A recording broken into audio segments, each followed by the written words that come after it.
Well, welcome everyone to the final Sacred Traditions in the Arts Seminar of this academic year.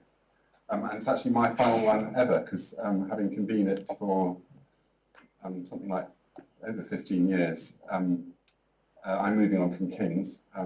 But the seminar is going strong and will continue to do so. And Caroline Levitt, my co-convener here at the Courtauld, will become the key line of continuity, and some new incarnation of a King's person will take over.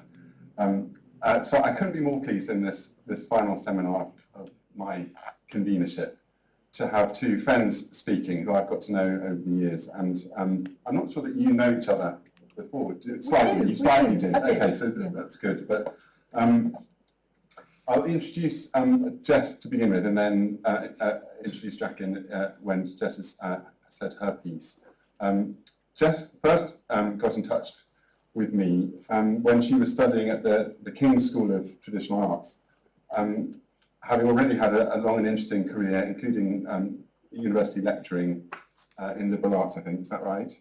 But her art practice had, whilst flourishing in the context of the King's School, had also kind of come up against a certain kind of limit that she wasn't satisfied with, and that was that she wanted to engage more deeply and thoroughly with theological ideas and with sacred texts, particularly the nature of the Hebrew text, and that was such an integral part of her work that she felt that in some ways her PhD research would sit more happily in a theology and religious studies department.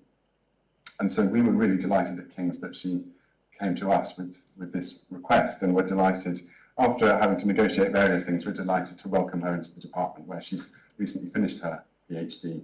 And I think some of that material will come out in what she will say to us now. King's has its own obstacles and frustrations, and one of those is that we don't make it possible for people to do practice-based research, except in music, where you can do composition.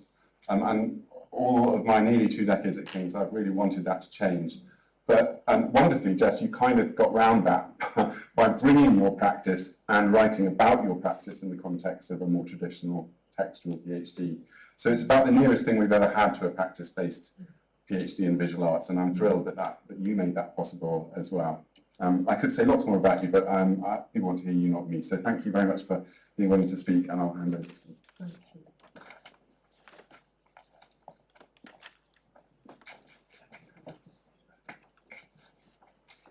Hi everybody. Thank you, Ben, for that lovely introduction, and I would like to say that Ben has been the most amazing support, as I know all of his students who have him will testify. In this talk, I'm going to consider the relationship between arts practice and sacred writing, and in particular, how ceramics and miniature painting can be used to make visual exegesis of selected verses in the Hebrew Bible. I will explore the way in which an artist interrogates a biblical text experimentally, using pictorial and material means, and makes a kind of material visual commentary which might stand alongside written biblical commentaries made by scholars and rabbis. I'm not sure if everyone is familiar with the word exegesis. It's not quite enough to say it means interpretation, as it is a term more loaded with process than that. Perhaps the best way of thinking about it is to say undertaking exegesis is to wrestle with the text, and a very challenging adversary the text often proves to be. If visual exegesis uses art to wrestle with the biblical text, scholars in the field tend not to be arts practitioners themselves. I'm going to ask about what happens when a biblical scholar is an artist and makes their own visual exegesis, and therefore what the practitioner scholar brings to the field of biblical interpretation that was not already there.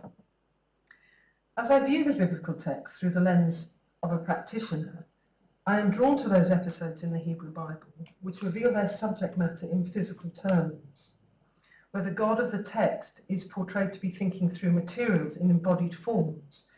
Two examples of this might be there, and I'm using there for God, and I'm not suggesting to my rabbinic friends here any suggestion of polytheistic God. I'm just saying, yes, they, to be gender neutral. So, for example, their cosmos-making activity described in the creation story, and the detailed instructions they provide about the construction of the tabernacle in Exodus. In these tales, we read about how God fashions clay like a potter and designs buildings like an architect.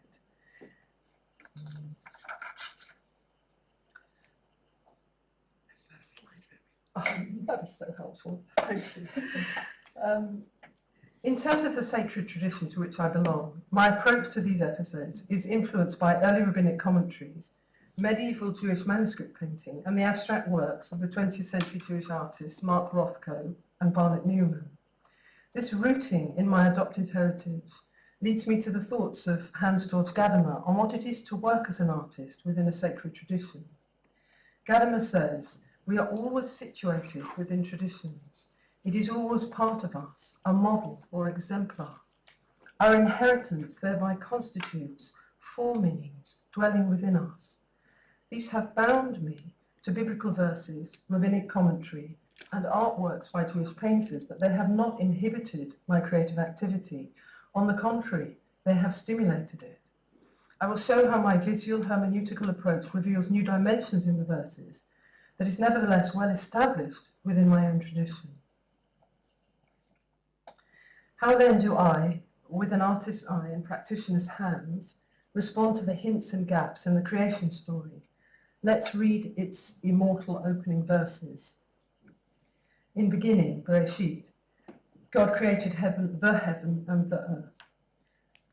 And earth was formed, and the earth was unformed and void with darkness over the surface of the deep. And a wind spirit from God hovered over the waters. God said, "Let there be light," and there was light. Next slide, please. The first word of the story of creation and the first word of the Hebrew Bible is Bereshit. Best translated, rabbis, please just ignore this one. Very controversially, but I'm still going to say best translated as in beginning, not in the beginning. In beginning.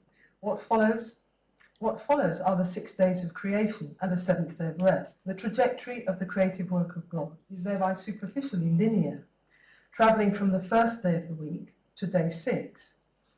This ceramic piece follows this linear, time-defined movement by taking the word Bereshit and spelling it out in 6 small square tiles, one by one, read right to left. However, by making these pieces movable, Scrabble style, I show how the letters of the word can be repositioned to make other words of significance in the creation stories a kind of anagram, bara, create, and Shabbat, cessation. By embodying the letters of the first word in clay, we are able to play with their positioning and add to its meaning-making potential. Not because the Hebrew word has hidden linguistic meanings, but because picturing it has visual and material potentials that an artist might draw out. And what is that additionality?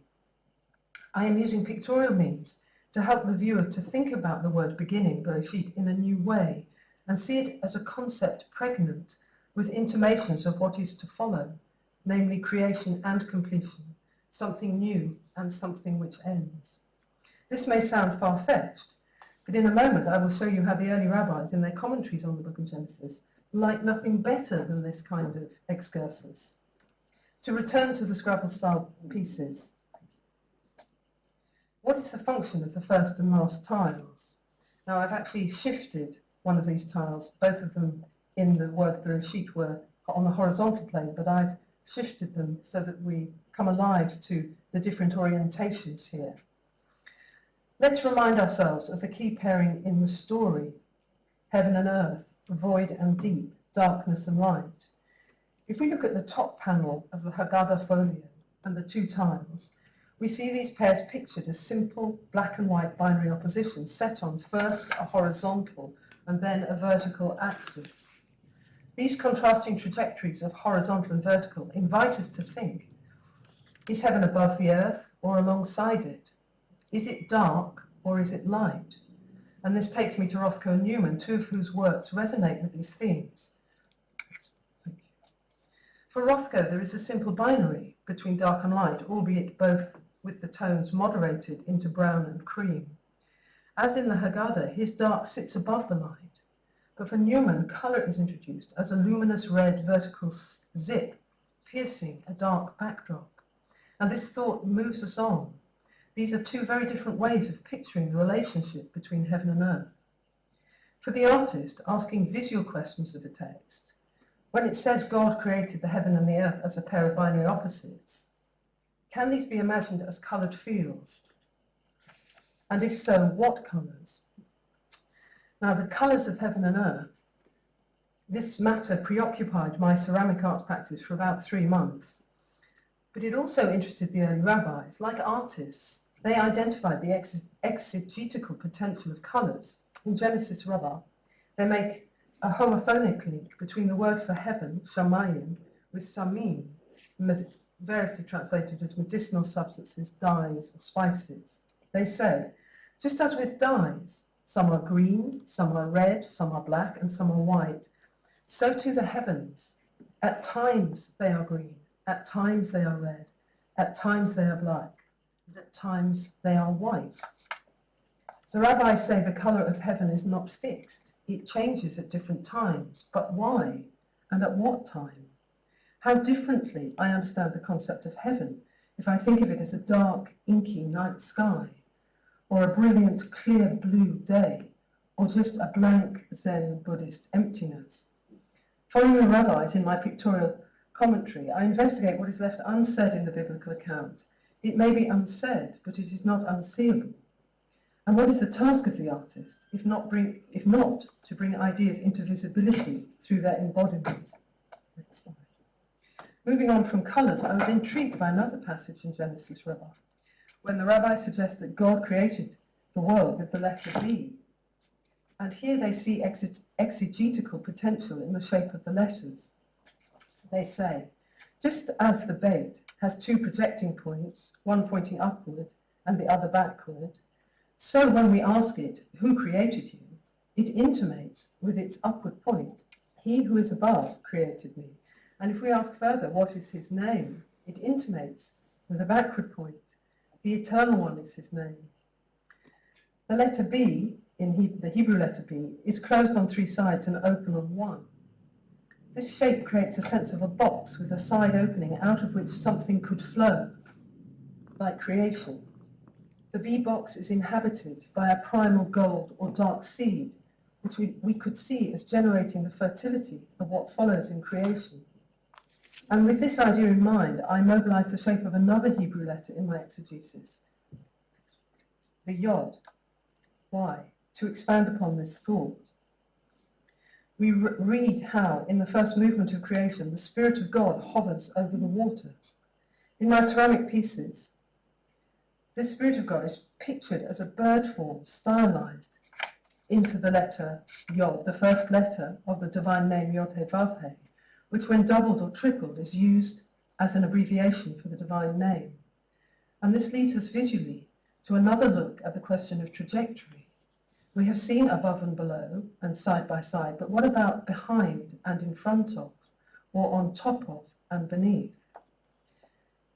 In these ceramic pieces, we can see the Yod sits in the upper field. Yeah, no, I'm sort of looking. I think I'm going to use my laser gun on this one and just explain it. So this is like above and below, but is that above? Is that in the above field? Or if we get rid of that trajectory, if we get rid of the horizontal there, then we make much clearer that this is on top of, that heaven is behind or beneath or underneath, and the same for those. And here we have the trajectory of a horizontal again. So it's just, again, to get us to think about this simple verse in the beginning, God created the heaven and the earth. Well, how do they relate to each other? And as an artist, I'm going to look at that spatially. Let me just catch up with myself. And I think the Rothko hints here at this idea of a red backdrop between stacks of emerging forms. In this thinking, heaven is not up there, but down here, filling the spaces all around us, behind us, beneath us. These ceramics allow us to think pictorially and in an embodied way about abstract spatial concepts, including the form God's presence takes on earth, according to the biblical text. Now these ones, in case you think these are huge, I bought these to show you. These are tiny, these are miniatures, but it looks, they look monumental, they're like frescoes, which I'm very happy with. And this brings me to my next set of experiments. If we close our eyes and think of the presence of God, what do we imagine it looks like? It is described in the story of the construction of the tabernacle in the book of Exodus as something amorphous, which sits on top of the sanctuary like a cloud, or fills its interior like smoke. What then is the difference between the realm of heaven, which we have pictured as dark or light or coloured, and the domain of God's presence on earth? After all, Solomon calls the sanctuary God's heavenly abode. This suggests that the site where God is present on earth is a heavenly place. Heaven has come down to earth. In these miniatures, I wrestle with this idea in a literal way.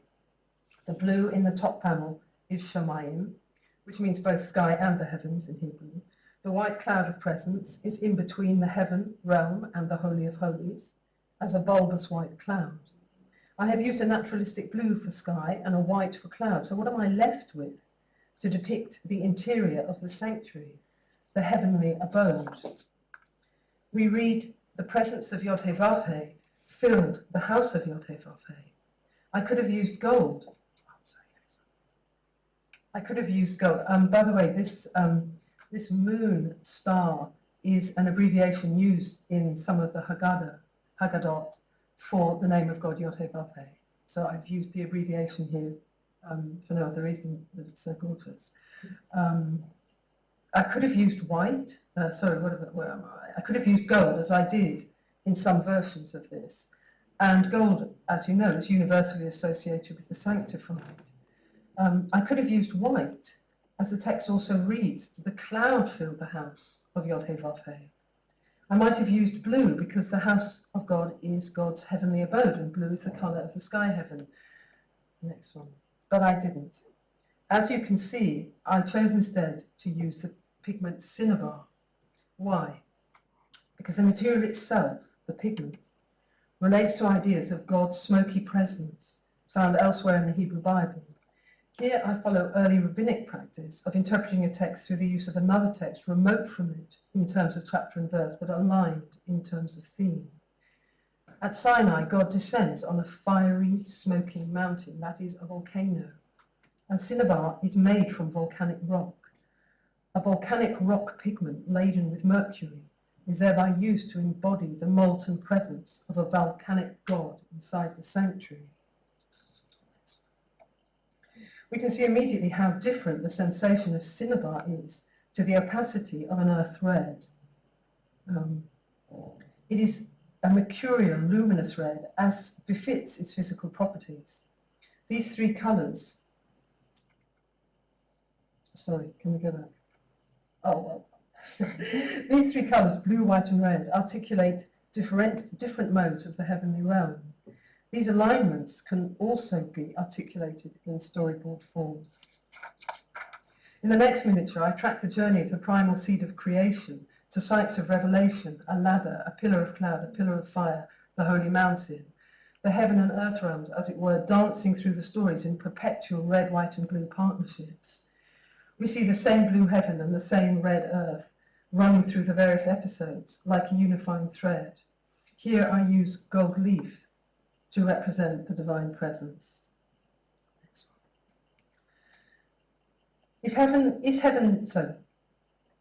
Slightly moving on now, back to ceramics. Is heaven down here among us as a kind of pantheistic, omnipresent substratum behind or underneath the multiplicity of cosmic things? Did God sketch out compartments and then fill them up with created forms? Nachmanides, the great medieval philosopher, thinks God also worked with some kind of intermediate substance before the emergence of particular forms of creation. He says, he, God, brought forth from total and absolute nothing a very thin substance devoid of corporeality, but having a power of potency, fit to assume form and to proceed from potentiality to reality. This is potentiality. Next one, thank you. So what did these thin substances, these intermediate substances, look like?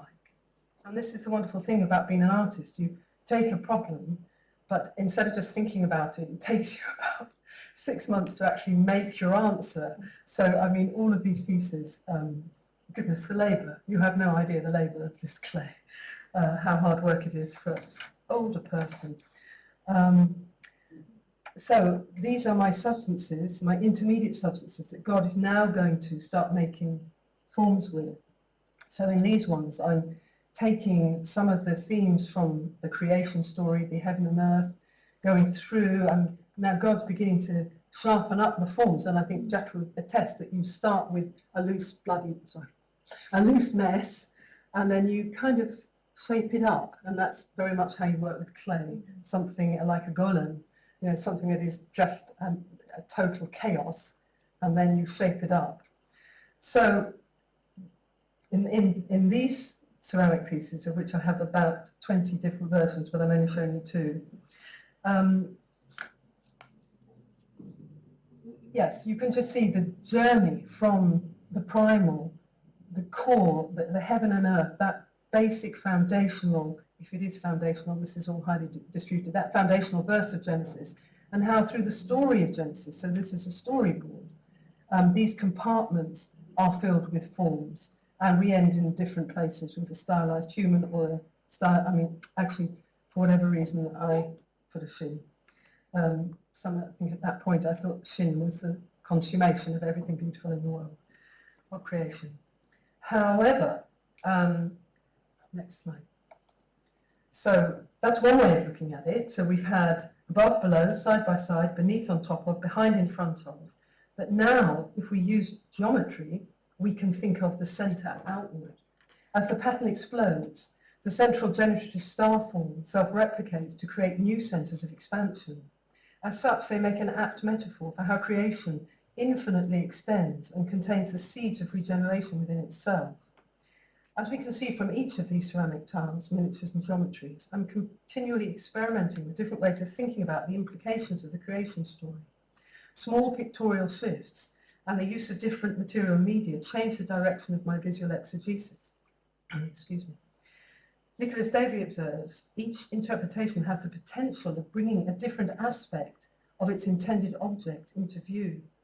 And Linda Candy and Ernst Edmonds suggest, through making artifacts, practitioners are able to generate questions and able to explore the answers to those questions through further making. So, am I still in good time? I've only got to conclude.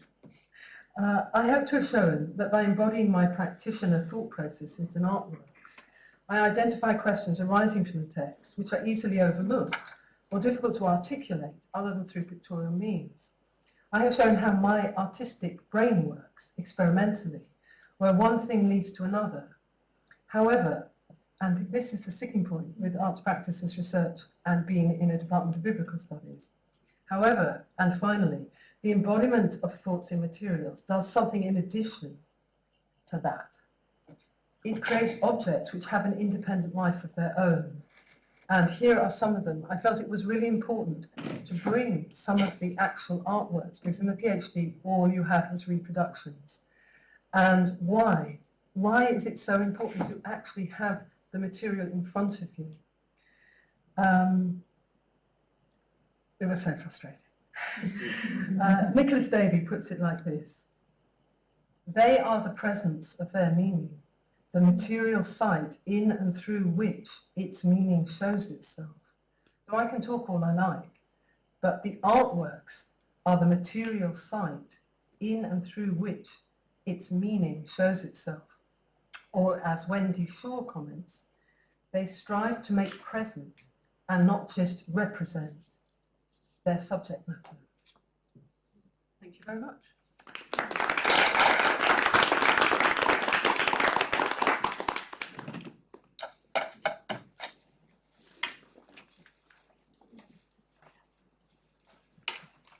Thank you very much. And now it's a delight to welcome Jacqueline Nicholls as our second speaker. Ages and ages ago, that what was then called the Three Faiths Forum had an annual art exhibition or something. That's when I first saw Jacqueline's work before I'd met her, and I thought it was a combination. You work with two other artists, using fabric, dresses. Anyway, I thought it was by far the best thing in the exhibition. And then some years later, we were both involved in some wonderful discussions at the National Gallery, which took a painting and then explored them from the perspectives of different religious traditions. And I saw then how Jacqueline is not just a wonderful artist, but a wonderful reader of the art of others, including historic works. She's an art educator as well as a maker, and you'll see that the great and wonderful sort of golden thread running between our two talks is the link between text, particularly scriptural texts, but also rabbinic texts, and They thought that was hilarious. and visual imagery. And so her work on handwriting, which you have read about if you've seen the website advertising this event, handwriting as a form of drawing is very relevant to our exploration today. I could say a lot more, but I'm going to hand over to you, Jacqueline. Thank you. Thank you. Thank you. Thank you so much, Ben. And just like to start by thanking Courtauld and King's and to Jess for inviting me to present at this. I'm really happy to kind of present my work alongside Jess. It's a big honour for me. Thank you so much. Right. So, hi. I'm a visual artist and an educator of traditional Jewish texts.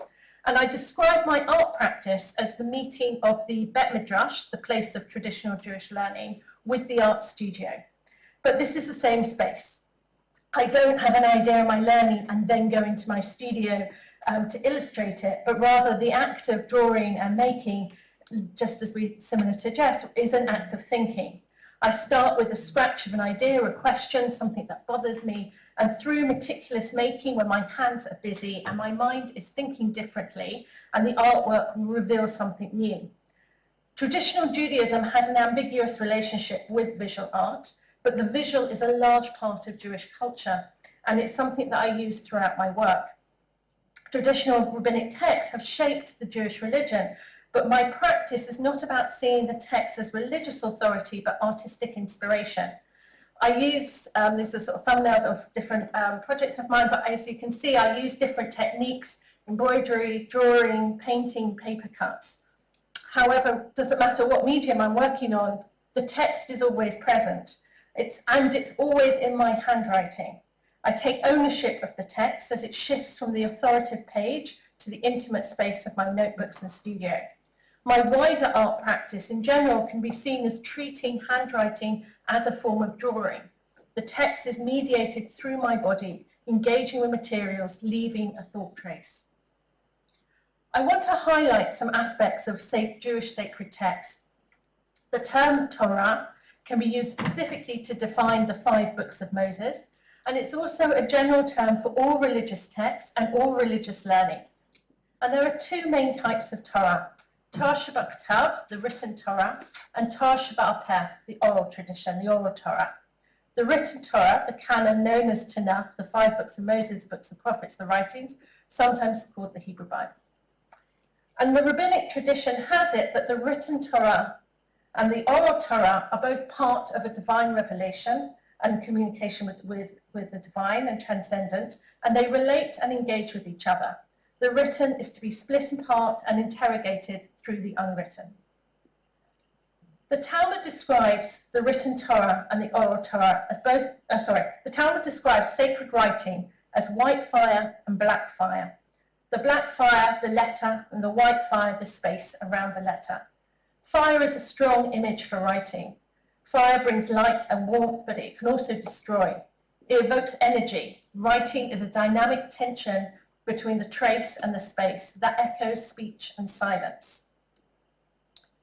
In order for the written Torah to be considered a holy object, that is a Torah scroll fit for ritual use, there are strict rules governing the writing. Whilst machine printing may be more accurate, a Torah scroll needs to be written on parchment with particular ink by a quill, by a human hand with specific intention. So the mind and the body and the physical materials all combine to make something sacred. The wider history of writing is a fragmented story. It uses relatively recent decoded archaeological evidence to decipher marks, but still with uncertainties and speculation. Andrew Robinson, in his History of Writing, describes the survival of cuneiform as a result of a fire that destroyed a building but baked the clay tablets and thus preserved the markings. In order to communicate to the one who isn't there, the deliberate marks need to come out of chaos and transform into lasting signs. Jacques Derrida uses the biblical narrative of the broken tablets, replaced by a second set engraved by Moses' hand, to say that all writing is recalling what was destroyed, in an attempt to return to original language. And as Derrida now, God separated himself from himself in order to let us speak, in order to astonish and to interrogate us.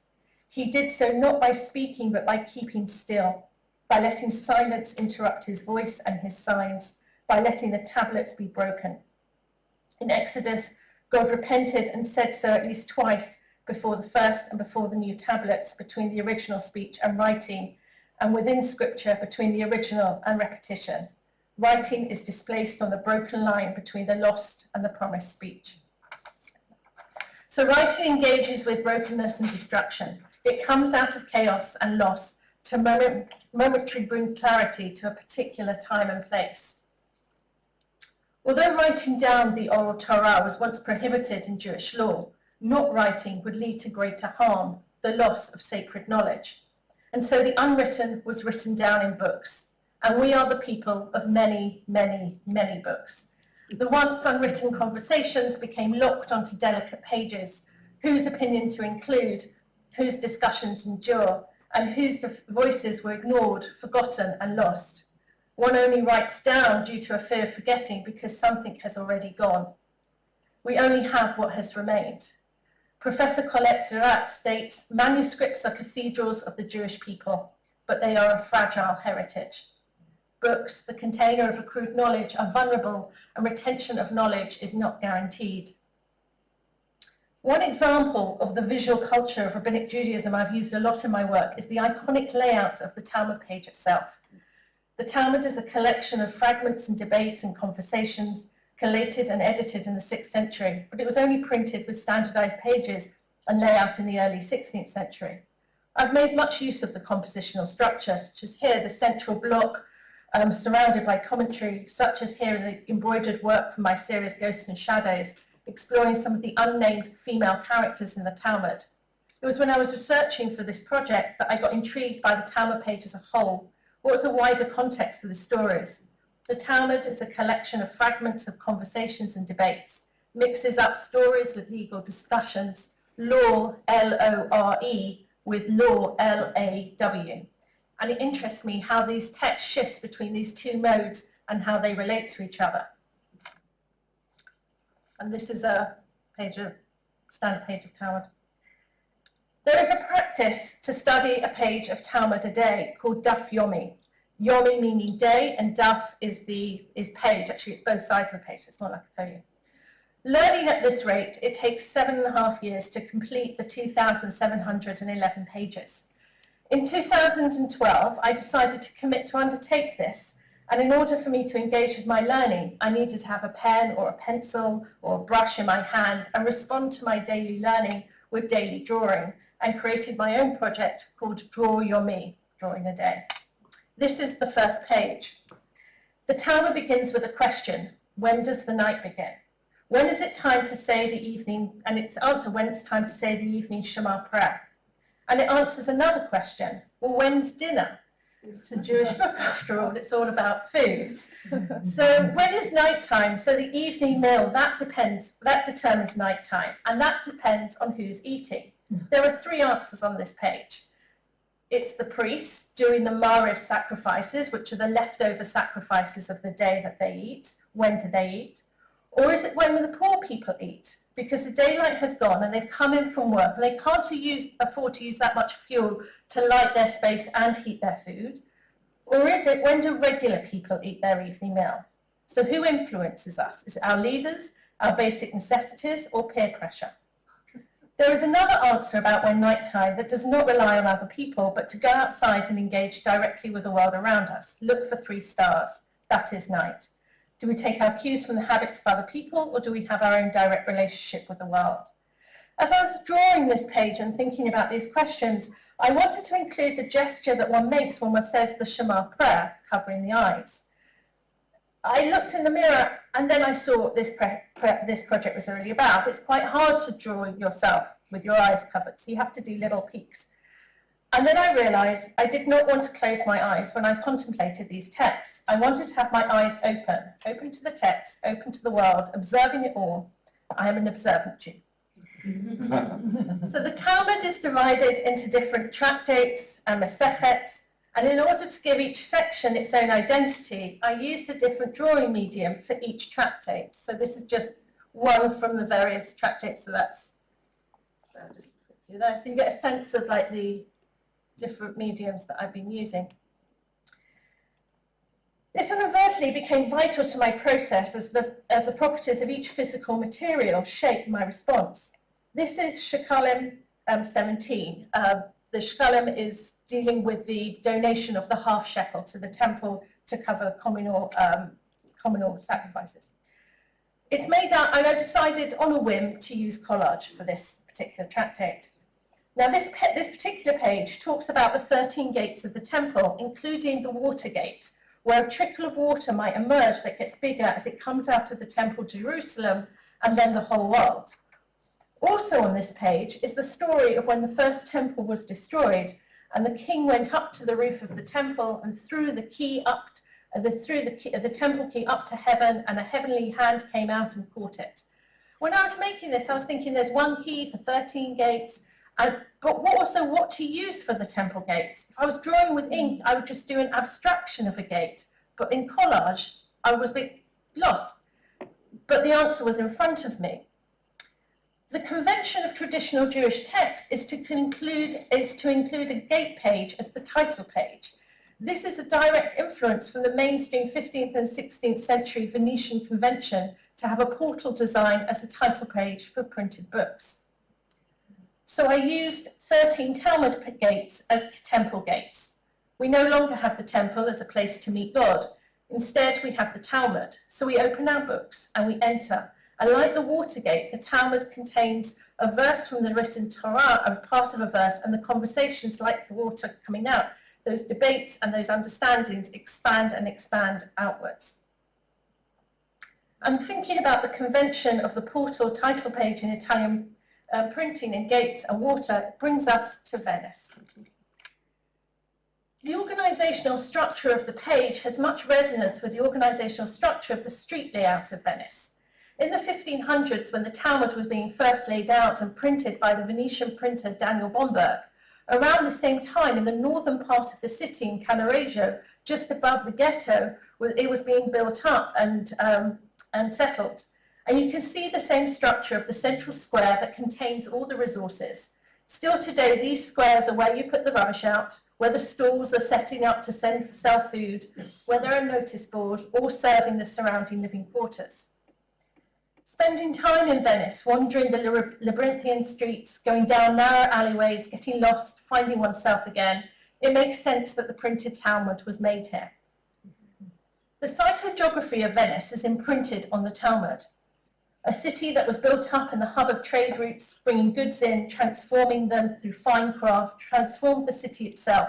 The city of water, fluid stuff that shifts and changes, is also a city of bridges and connections. The Talmud takes texts apart, shifting and transforming meanings, and also connects up, making patterns. A bit of personal background. I'm from a traditional mainstream Orthodox Jewish family. And as a girl, it was never expressly forbidden for me to study Talmud, but neither was it expected of me to learn it, unlike my brother. And as a young adult, postgraduate, I went to study in Jerusalem at a women's yeshiva, Nishmat, in the early 1990s. In those days, it was still controversial for women to do serious Talmud study, but it was beginning to become more and more acceptable.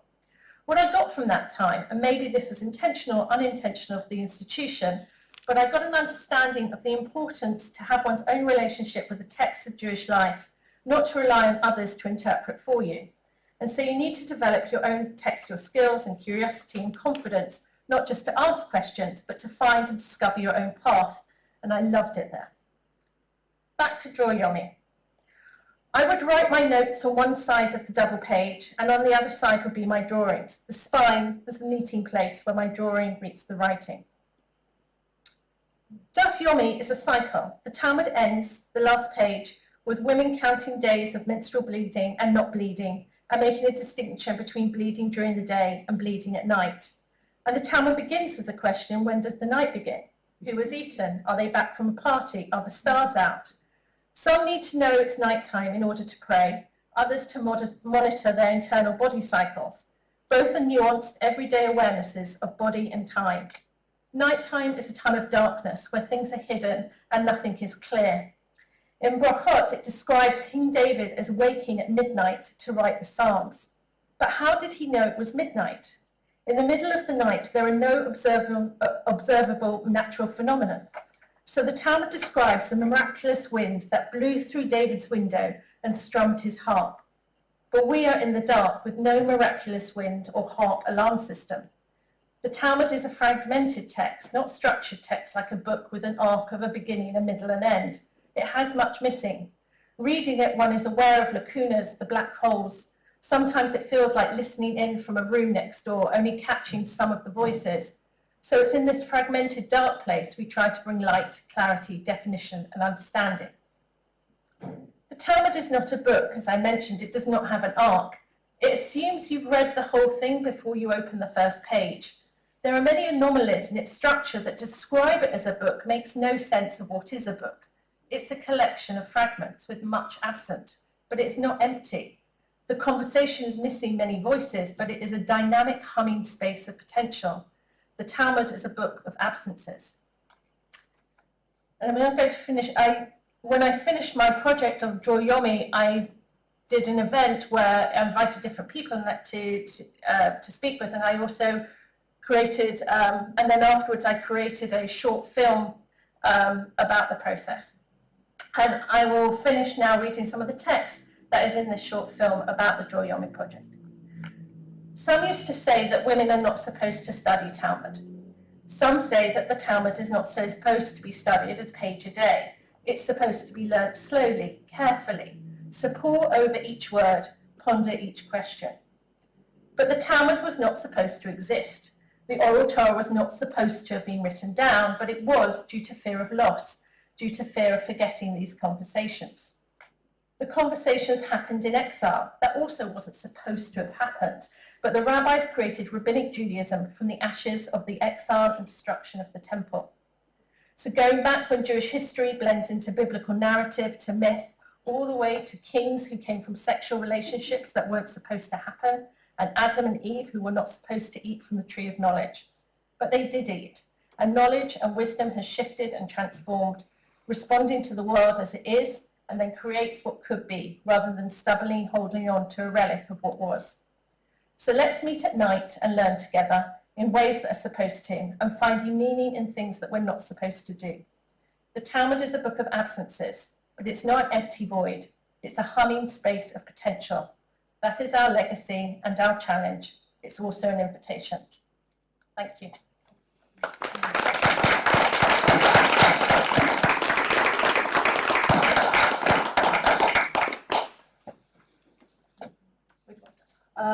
Well, first I'd like to thank you, Jess and Jacqueline. That was amazing. There's so much rich conversation I think that we can have off the back of that. They're beautiful images. That's the other thing to say. Absolutely lovely. Thank you.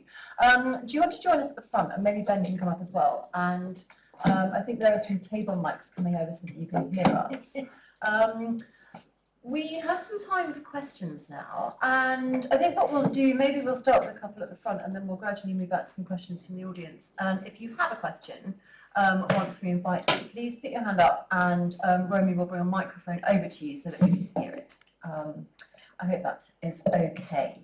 I will come and join you at the table. Thank you.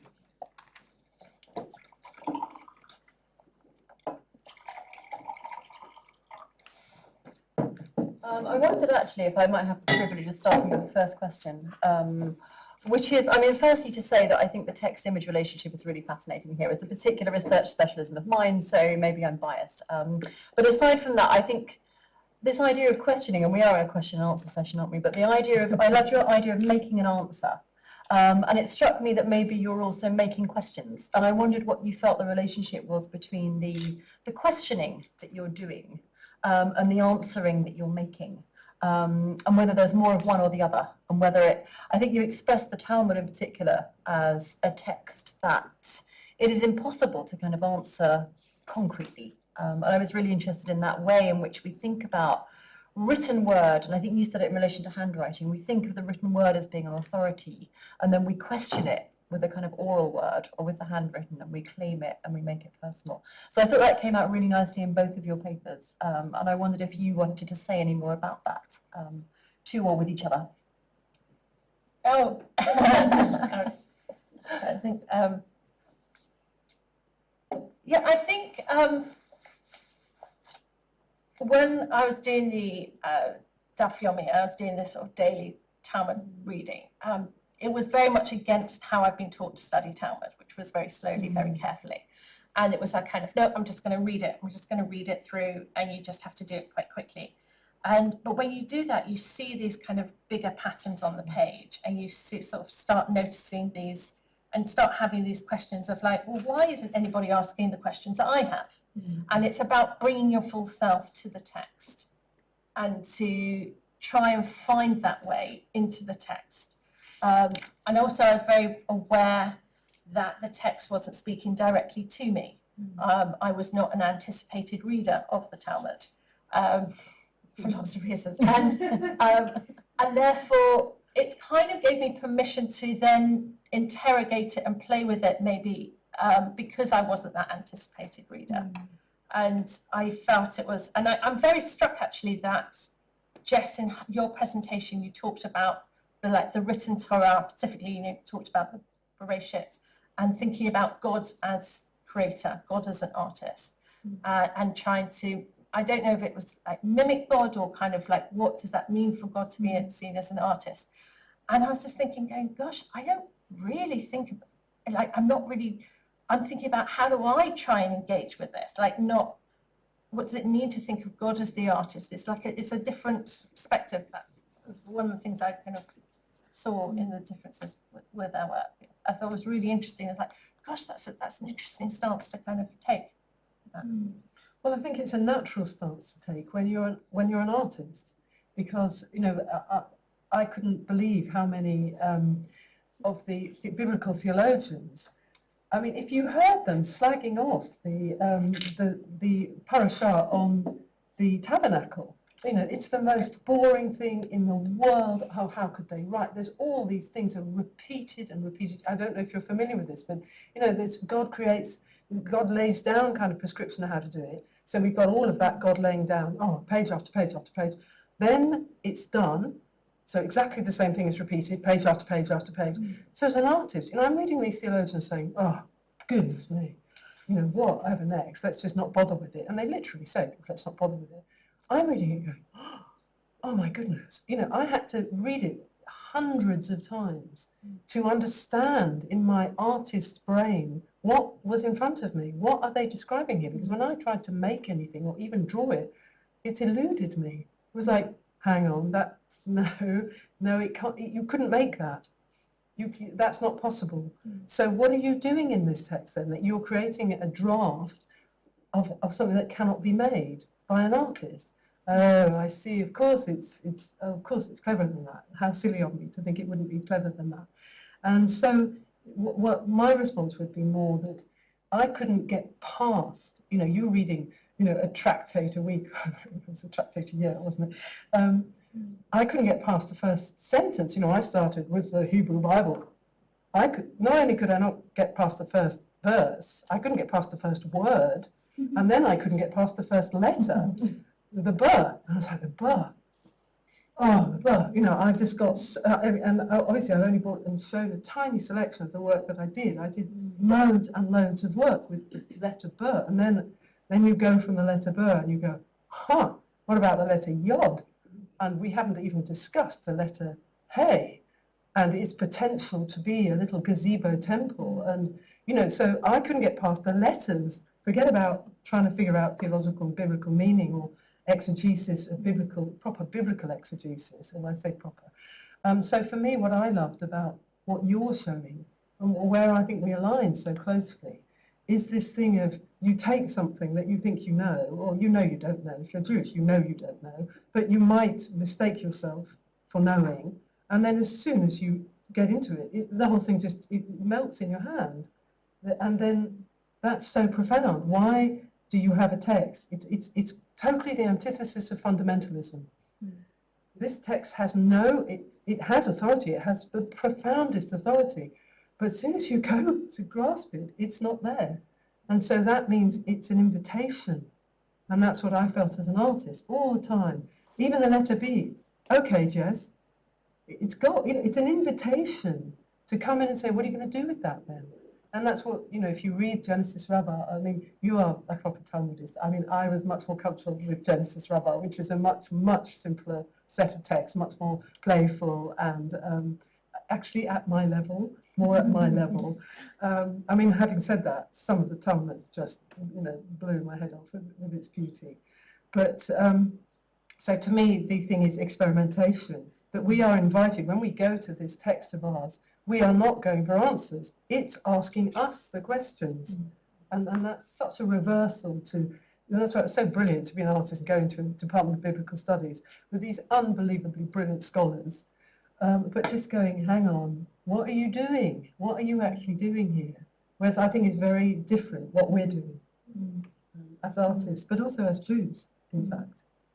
I love that picture of the Scrabble tiles. I think actually what we're probably all doing is moving around Scrabble tiles and trying to make them into something, isn't it? I think that was a really lovely picture, actually, of the way that these things work. Yeah, thank you.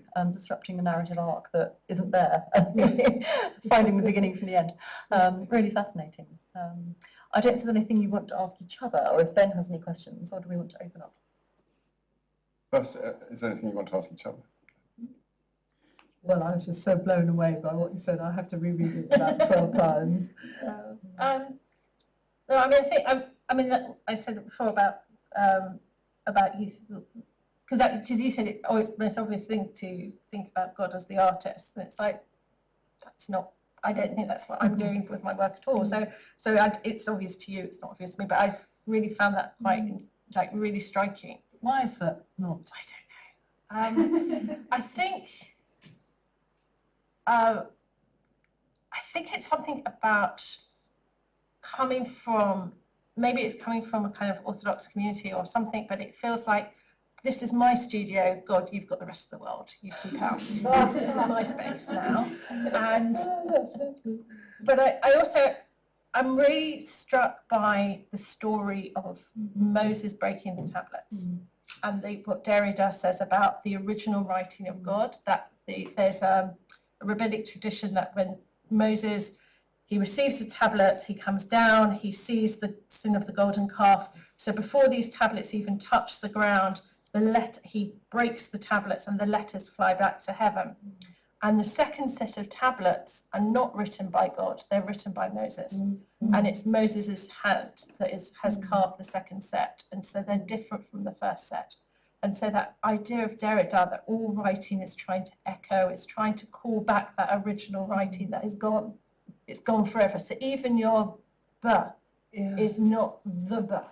It's a trying to remember the ba in a human form, but it's the divine ba has lost. And there's something about, that's why I find it so interesting that a lot of the getting into writing, that there's so many stories of loss and rupture and fragments that are there, which are part of the Jewish story, but it's also part of the general story of writing. And I just find that piece of Derrida so moving, and it kind of, I really carry it with me in my studio practice of thinking about, well, what is writing, but a kind of an attempt to recall and to find something that is just beyond reach. And is the writing, and it's also, is the writing coming out of the chaos for clarity, or is it just about to also then descend into kind of messiness and chaos? I'm very, when I tell people I'm very interested in handwriting as a form of drawing, they kind of go, oh, my handwriting is really messy. And it's like, no, great, that's exactly what I love. Is that the fact that handwriting constantly threatens to collapse. It constantly is about to fall apart. and yet it still calls to be read, even if it's not completely legible. And I find that something quite magical about handwriting that has that capacity. Can I come back at that Yeah, with sure. something else, which is, that's so interesting, and it's so interesting that you're Orthodox, and you know, the people of the book and writing. I'm not Orthodox, in fact I'm a convert for marriage, and I'm also a gardener, and my partner and gardening is like, you know, even to come in the garden is to enter the realm of mud, which is absolutely abhorrent. Whereas for me, the mud, you know, mud, pigment, my hands, the materiality, the mess of it all. And the reason I want to come back at what you're saying is that the tablets are made by God and then they're destroyed and then they're rewritten. And the tabernacle is designed by God but then executed by craftsmen. And with what materials? And so if you read that glorious passage right at the beginning of the tabernacle story about all the different objects that all the people must bring. It's not like, you know, it's not like the artist goes, don't worry, I'll source some materials. No, the people must bring these materials. So it's a collective work of art. And so to me, the broken word, Derrida, postmodernism, I'm really on a mission to fight back and say the beautiful earth, the beautiful things of the earth that God has created. For me, as an artist, you know, the whole thing of God, you know, the waistcoat, God has created the whole world for me. In one pocket, the other pocket we have but dust and ashes. But to me, we are but dust and ashes, exactly, pigments. So I don't think they contradict. No, they don't. I think they're not in tension at all. No, I think but there's a balance there between the word and objects and embodiment. And so for my direction, where I'm going is with wanting to make beautiful small objects in the spirit of the Jewish Haggadah. I don't know if any of you are familiar with Jewish manuscript painting. The most beautiful, you know, soul-enhancing things you will ever see in your life, because they're not just perfect Christian monastic perfections. They're made by someone who's just gone in there and done it, full of mistakes, glorious human pieces of work. And so it's just to bring back that sense of God's beauty.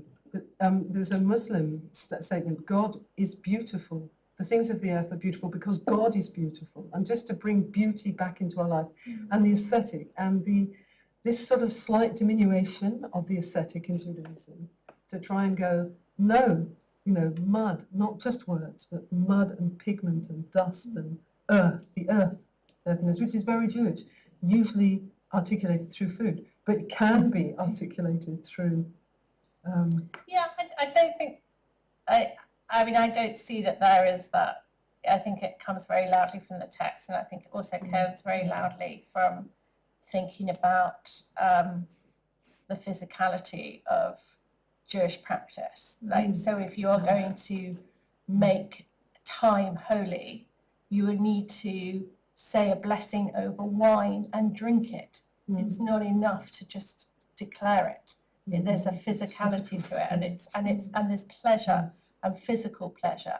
And I'm thinking very much of the book of Song of Songs, which is full of all the natural beauty. Everything that is beautiful in the world is brought into the world of this lovers, which is the text for the relationship that God has with the people. So I think that is a very, you know, that is a very, it's there, it's that and that. It's not, absolutely. It's not two different sides. It's not either or. It's they come together.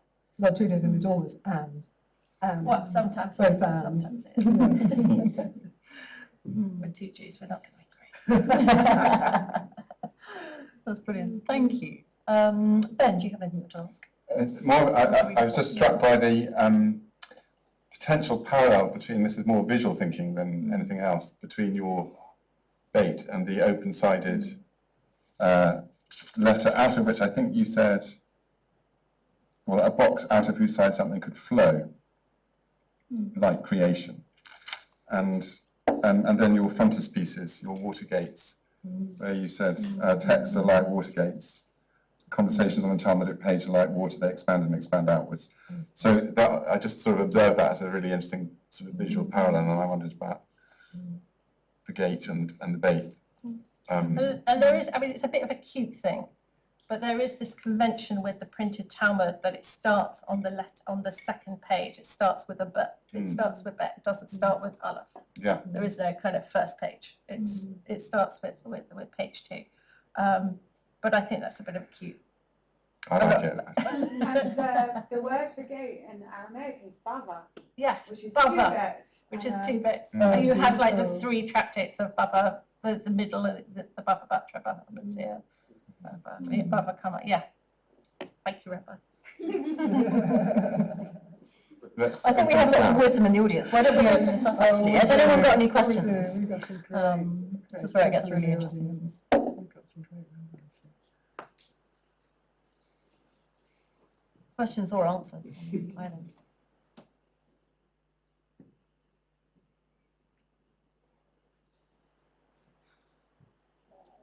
I'll go first. I haven't quite formulated what I want to say. So, Jacqueline, I just want Yes,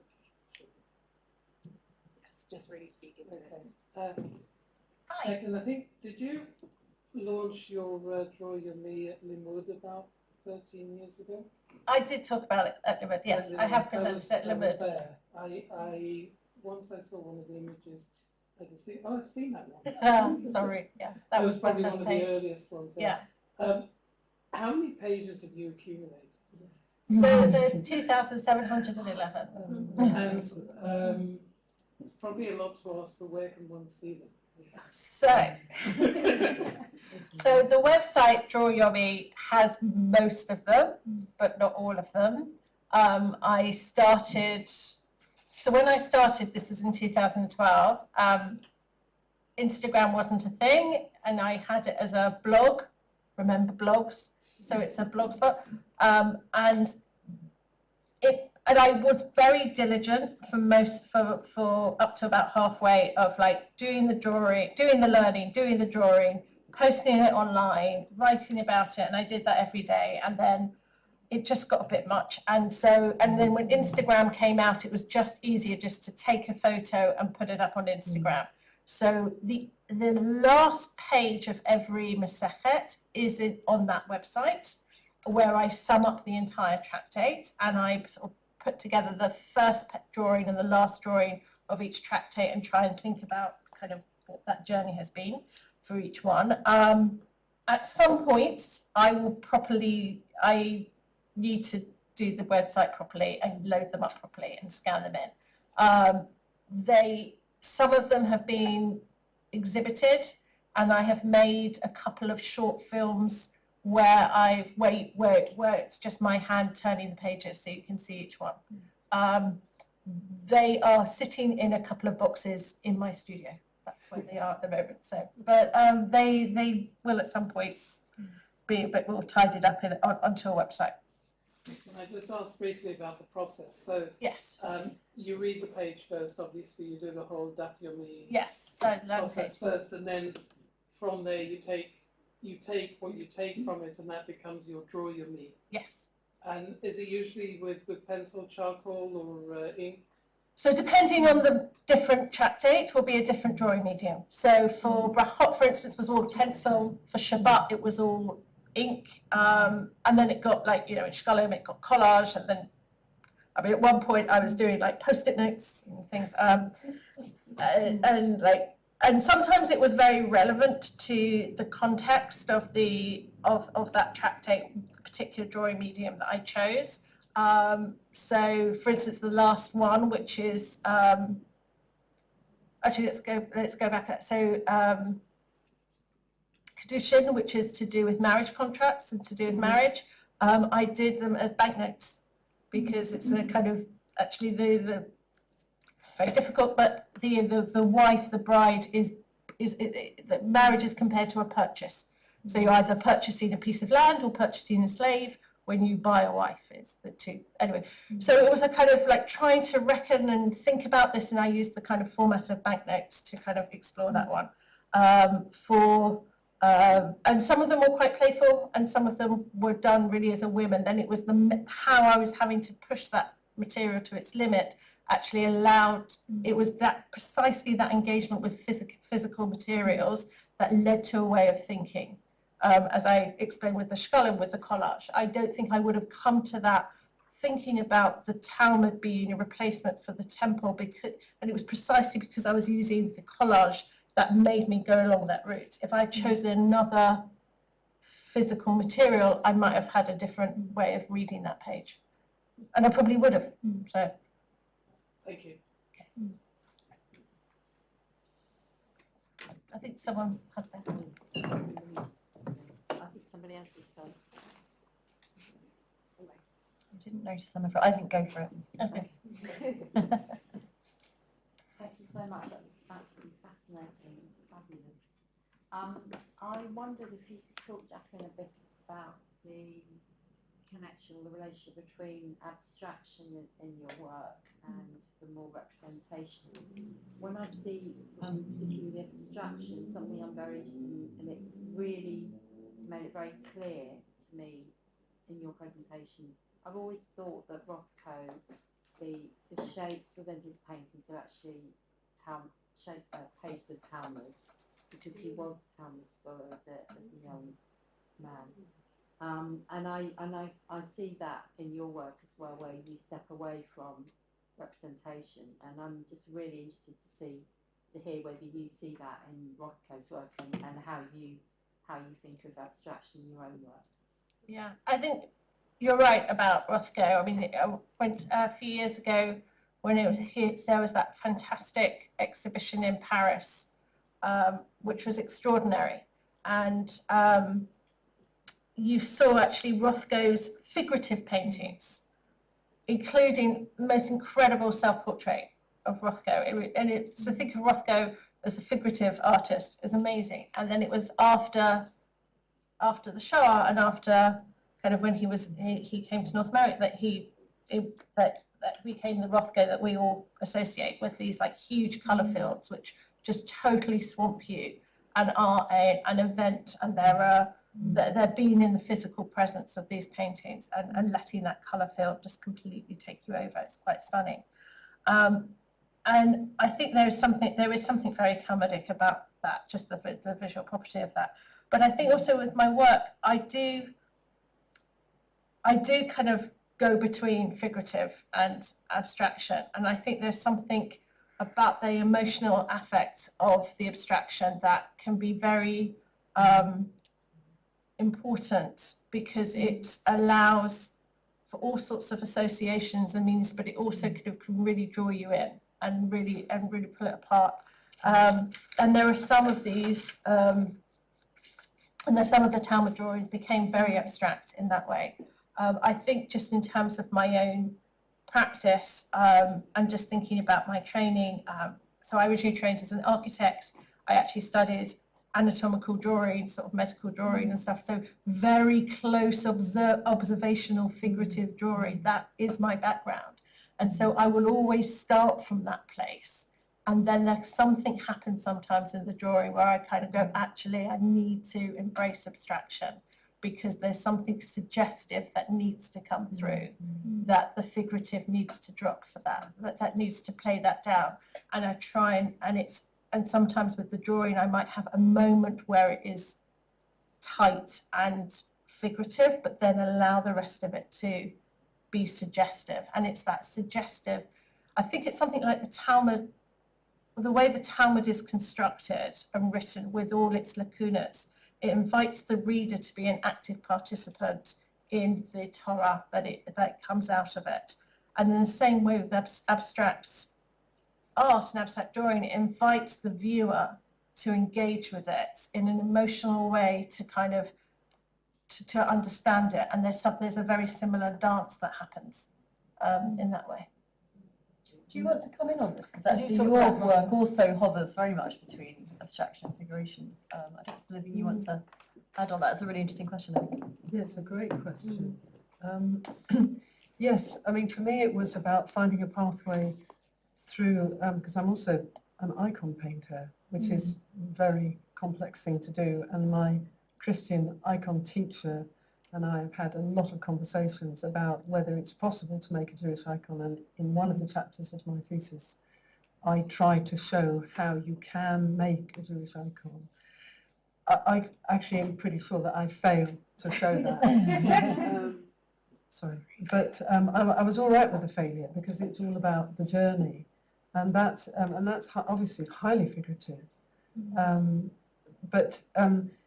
So that's all part of my journey from icon painting, which is stylized, and my particular school that I learned in is Russian Byzantine, and actually there's when you're in the early stages of an icon painting, it's incredibly amorphous. You know, the structure is there, but actually the paint layers are very fluid. In fact, it's called the chaos layer, Rostrich. And so what's so fantastic about that is that you are intended to go from the bright white of the gesso to this chaos layer that we actually throw stones in to create more chaos. When you're painting, you throw some these limonite stones in, which create more chaos. So for me, it was more about calligraphy, safe, abstraction, safe. Calligraphy was definitely, for me, coming more because I was in a school of really Islamic art. I'm working in a studio with loads of fantastic calligraphers of Arabic, and so how living and breathing with them put a different spirit into Hebrew letters for me. But I mean, I was already struck by the potential of Hebrew letters, but watching them work, and interestingly praying, just by the desk. The studio space was a prayer space and a painting space. 5 times a day, and everybody prayed at different times, so it was really all day, which was wonderful. I mean, it was really wonderful and very moving to be in that kind of an environment where sacred art, what you could call sacred art, was just so normalized and also very positive. So it wasn't. This is not about traditional arts. Is not about. Actually, I hope you will understand what I mean by this. Is not about self-expression. And that's the last thing it's about. The self may come through, but that's accidental to the process. It's about copying a tradition faithfully. So it's an amazing experience. King's School of Traditional Arts, I highly recommend it. So for me, it was more about how can I navigate the prohibition against images while studying the Haggadot imagery, which prohibition and imagery, because it's in the Haggadot, which are the Passover prayer books. You can do anything you like. You wouldn't get that. You wouldn't get those pictures that you see in the Haggadot, the medieval Haggadot, the Spanish ones. You wouldn't get them in a Hebrew Bible because they're full of people doing all kinds of things. And amazing. Are you familiar with them? No, I am. I'm just puzzled because I think you do have examples of figurative art in early synagogues and. This kind of prohibition of synagogues about the plastic arts is more to do with. It's a whole other conversation, but it's more to do with about prohibition about idolatry rather than about expression, artistic expression. No, definitely it is, and of course the early synagogues they do. But I don't know of any Hebrew manuscript. Please tell me. I don't know of any Hebrew Bible manuscript from the medieval period that has images of humans in it. They have images. They wouldn't have done it. No, they wouldn't have done it. But in the Haggadot, painted by the same artist, they're Not everywhere. necessarily. I think a lot of the because I went to a lecture. So thank you. I went to a lecture. I think it was the same year that you presented your project. It was Mark Epstein who has done a lot of He's done a lot of research on this. And a lot of the medieval artists that designed these Haggadot, at least did the visual works and the illumination and so forth, were actually not Jewish. That's very controversial. And they would have done they would have taken a brief, I think, and they would have just let their creative license take them on journeys that I think a Jewish artist probably wouldn't have done. I think I have to stop you there because that you're saying that as if it's a fact, and whether or not Mark Epstein argues for that, I think it's a very debated subject. I certainly, you certainly can accredit some of the art, because they're signed. Yeah, but no, I mean to say yes to what you were saying in a broader context. Yeah. Jess, I've got a question for you, and just observing that there's, I hope it's an okay word to use, but crafting in your art as well, because you're using materials that undergo change. I just get the impression that there's a bit more chaos at work between what your intention and what actually comes out. Because there are other. Can you just talk us through a little bit about how you make your ceramic stuff? Where are the places where things are a bit wild, or where you're experimenting and you're not sure if it's going to work out? With the ceramics, having never laid hands on clay in my life, I mean, the whole thing was chaos. Because, and also you have the fire of the kiln. So it doesn't matter how carefully you make your object. As soon as you put it in the kiln, the firing does something, especially with the glazes. The firing takes it to another place. Now, I don't think I have an example of that, but, you know, we would all wait, you know, looking at the kiln, can we open it yet? Can we open it yet? And then we'd all go, oh my God, look what the kiln did. And the kiln so often improved or added a chaotic element.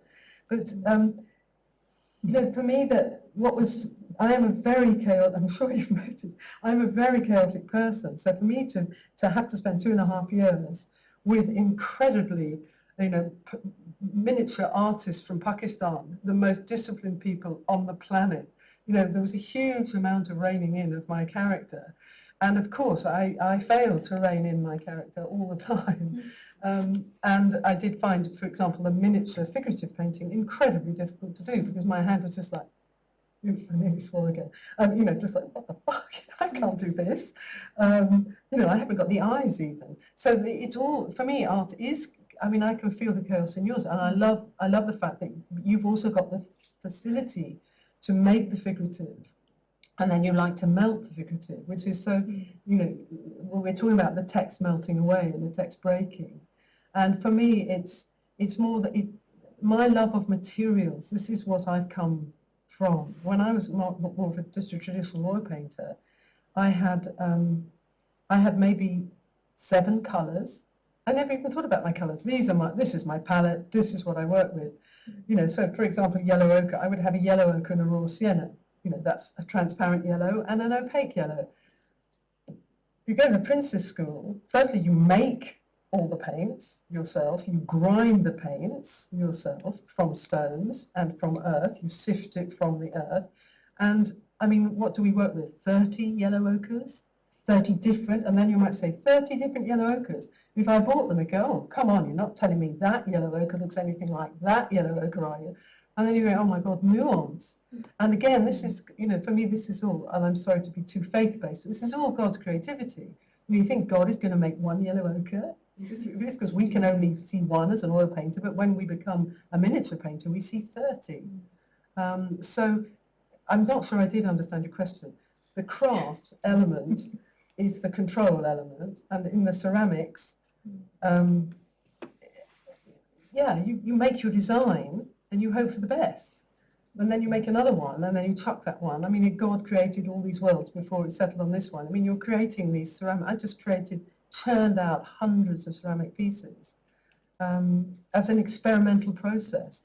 And of course, that is by definition chaotic. Experimentation is chaotic. But all the time trying to rein myself in. I mean, my partner could not believe that I could make anything as small as that, because that's not my nature. But actually, because of the discipline of it, in a way, it was good for me, because it forced me to compress all this wild energy. But the pigments do it for me, because the pigments have got that wild energy.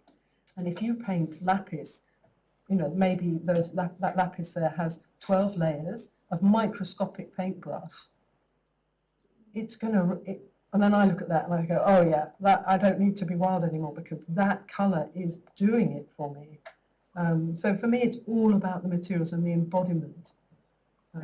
And when you do ceramics, you're never quite sure how the colour will come out. Oh, absolutely. You're not sure about how any of it's going to come out because you know those container ones.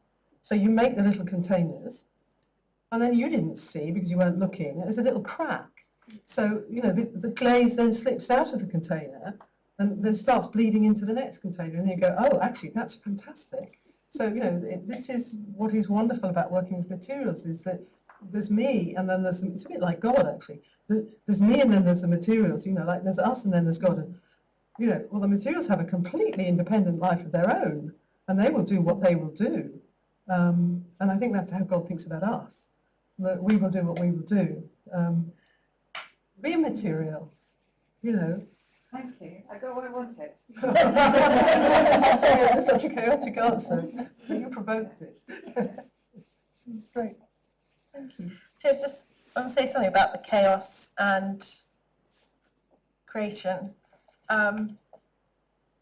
So in the verse that you brought about that the earth was full of void and chaos, the top of so one thing and we have the tradition that God created the world with letters through speech, through writing, and that writing and letters existed before the world. Was one of the things. There's a list of 10 things that existed before the world was created, and writing is one of them.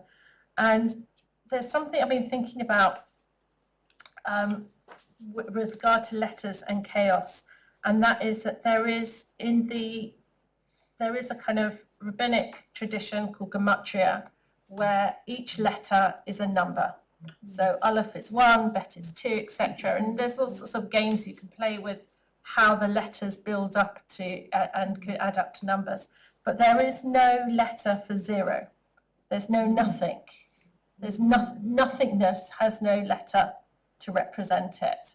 And I was thinking that the top of this kind of chaos and void, the nothingness, is what creation comes in opposition to, or to come out of it, or like the top of a vohu, the chaos and the void is nothingness, and the letters are part of building and construction and creation of the fluttering, this kind of godlike fluttering of that sort of butterfly movement of God over the surface of the water, of the deep, of this nothingness, and that actually these letters, the building blocks, are to kind of build over that nothingness, but nothingness is separate from that creation, that constructive work.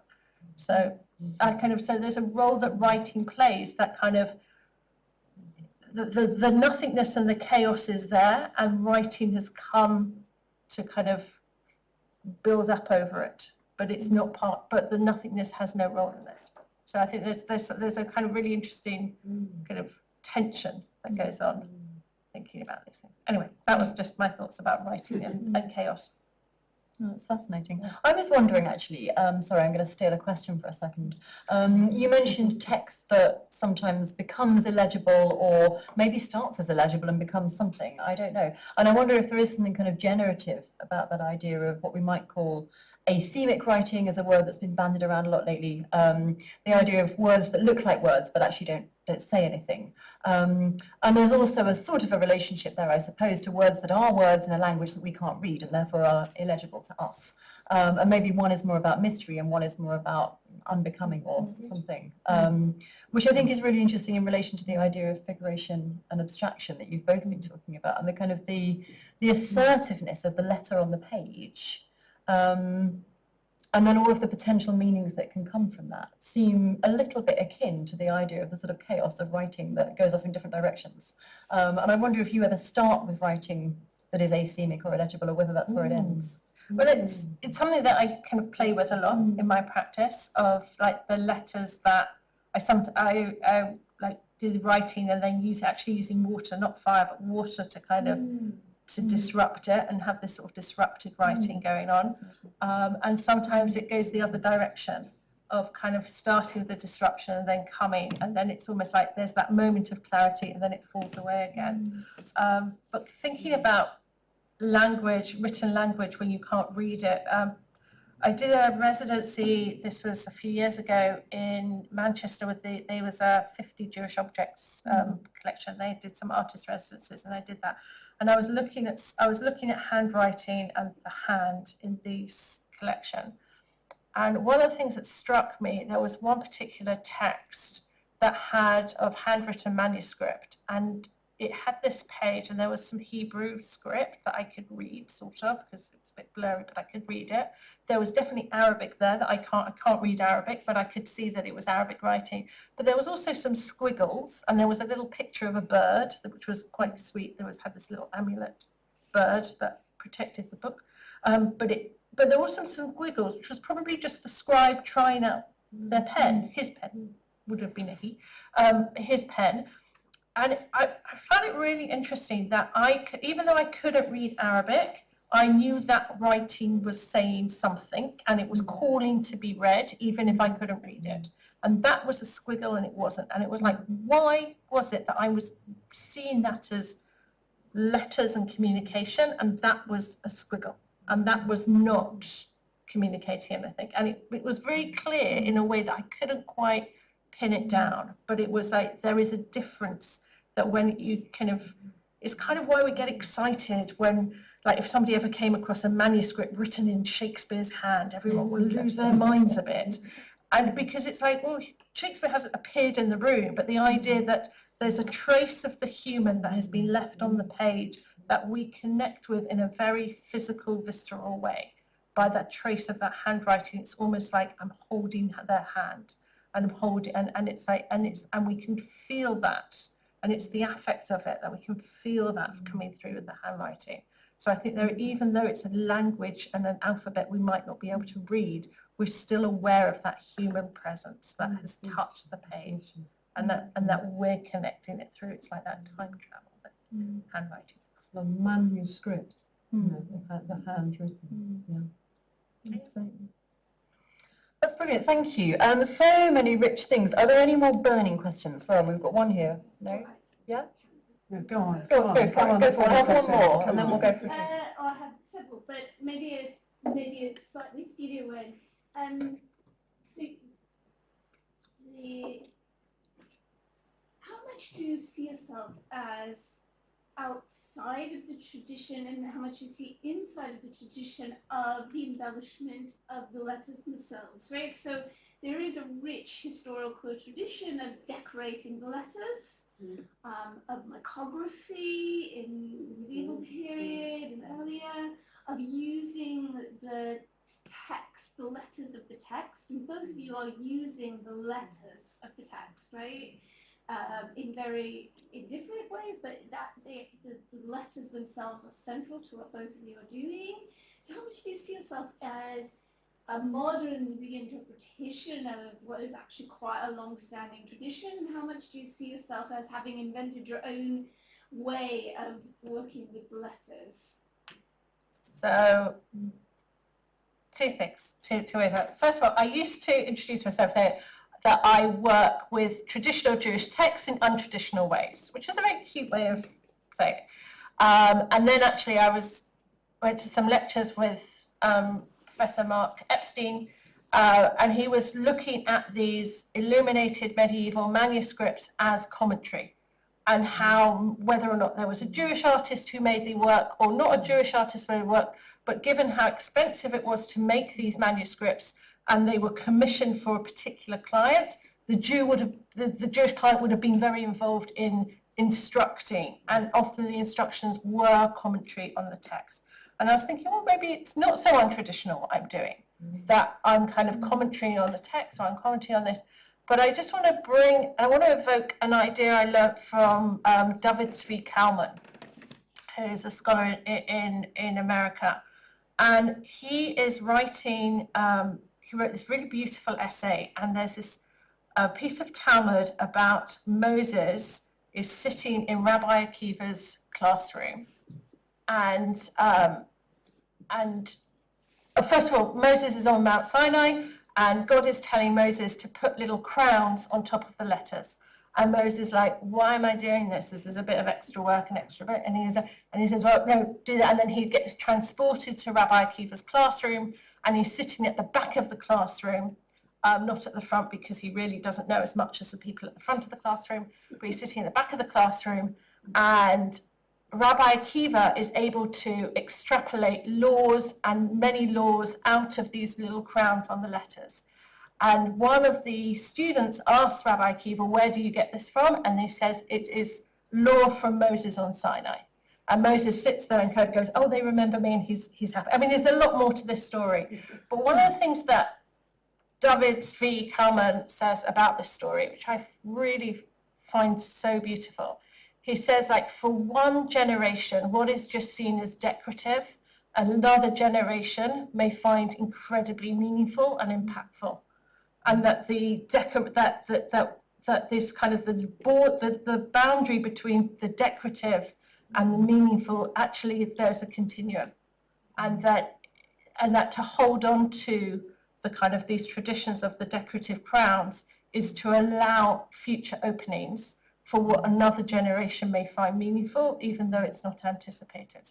It is still part of that continuing tradition. And I think it's the most beautiful idea of kind of thinking about like what the shifting of what is important for different generations and how another generation can kind of build on the previous one. Interestingly, I read a wonderful PhD where the thesis was decoration ornament is argument. And I found that so helpful. And that, just to sum up what you're saying, so that what looks like it's just a decorated frame, you can easily, if you do visual exegesis of that decorative frame, there's so much you can say about the meaning, well, potential meanings, and maybe many meanings of that decorative frame. But to address this question of whether or not we're inside the tradition, Ben, I'm spoiling a little present I've just given to you.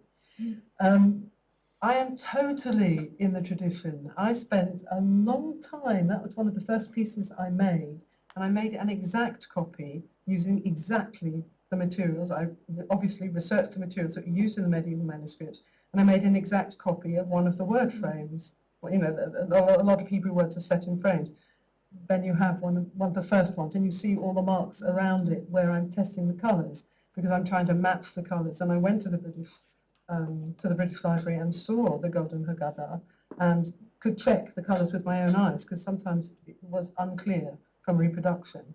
So, my diligence to my tradition is that's how I began to work in the miniatures. And I worked on vellum.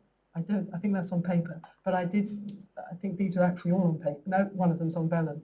I worked on vellum because this is what they did. And this is why it does matter to me that some of these artists are Jews, because notwithstanding what you just said, that they still would have had a lot of oversight, because it is standing within that tradition so deeply. And my honouring of my tradition is by making an exact copy of what I see and then moving, right, I've learned a lot from getting inside your head, whoever you were who painted that.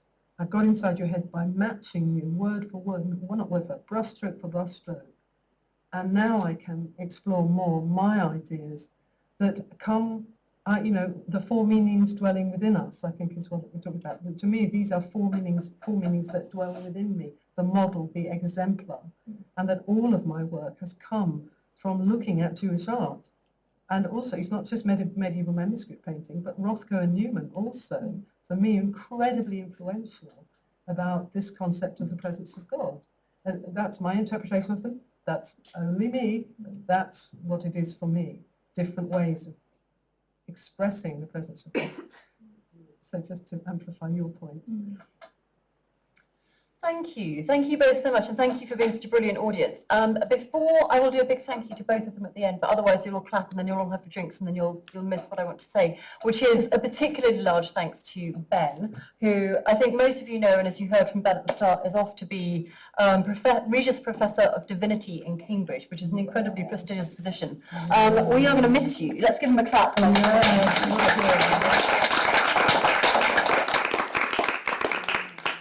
This is a very small token to say how much you're going to miss your generous, wise conversation at the Courtauld. Ben is both one of the wisest and cleverest people that I think I've had the privilege of meeting, but also one of the kindest and most generous in terms of sharing his ideas. We will miss you hugely. We will continue this, so don't go away. Keep following us. I don't know what's coming up in the autumn term yet, but something will. And somebody who will have very large shoes to fill will replace Ben, but I don't think we know who they are yet, do we? So watch this space. And we will keep you posted via the research forum and however you normally find out about these events. So thank you very much for being here. Ben, thank you enormously for all that you've done for us over the last however many years it's been. There's a card there as well. With a little bit of the Courtauld on it, Surat. And thank you, Jess and Jacqueline, for all of the ideas that you've brought to us this evening, which have been so incredibly rich and interesting. Do join us for a drink in the research forum next door, but let's just thank everybody one last time. Thank you.